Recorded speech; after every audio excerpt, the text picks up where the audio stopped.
श्री राधे राधे। हमारे पास अभी है दीपांशु शुक्ला जी। अब ये थोड़ा ज्योतिष के अच्छे ज्ञाता है। आपको हमारे इस कार्यक्रम में आपको स्वागत है। फिर कोई ज़्यादा लोग ज्योतिष के बारे में भी प्रश्न पूछते जी।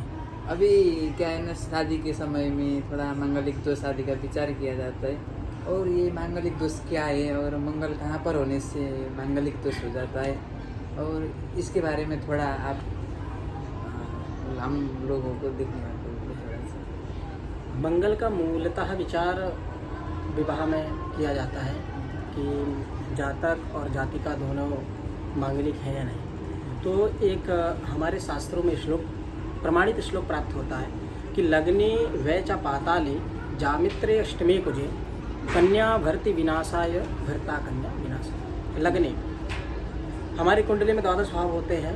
उन भाव में यदि लग्न में अर्थात प्रथम भाव में मंगल हो, चतुर्थ भाव में मंगल हो, अष्टम भाव में मंगल हो, सप्तम भाव में मंगल हो और 12 भाव में यदि मंगल हो तो वह जातक या जातिका मांगलिक कहलाता है। तो मांगलिक वाले जातक का विवाह मांगलिक जातिका से करना चाहिए और मांगलिक जातिका का विवाह मांगलिक वर से करना चाहिए।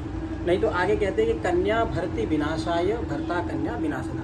यदि इस तरह ना हो तो वह आगे उनका वैवाहिक जीवन अनिष्टकारक होता है। यदि कन्या का मांगलिक हो तो वर का नहीं हो तो मतलब दोनों का मंगल दोनों में मांगलिक दोष होना चाहिए। यदि एक का है एक का नहीं है तो जिसका नहीं है उसमें थोड़ा विनाश हो सकता है। उसके लिए हानिकारक होता है। या उसके परिहार दोष भी आते हैं कि आप उसके परिहार, जैसे कहते हैं कि यदि गुरु की दृष्टि उस मंगल पर हो तो उसका परिहार हो जाता है, और शुक्र चंद्र द्वितीय भाव में हो उसका परिहार हो जाता है। राहु यदि केंद्र में विद्यमान हो, केंद्र अर्थात 1 4 7 10 यहाँ पर राहु विद्यमान हो तो उस दोष का परिहार हो जाता है। ऐसे अनन्य प्रकार से मंगल का परिहार भी प्राप्त हमको शास्त्र में मिलता है। ठीक है, धन्यवाद। और फिर मंगल के बारे में थोड़ा चर्चा करेंगे।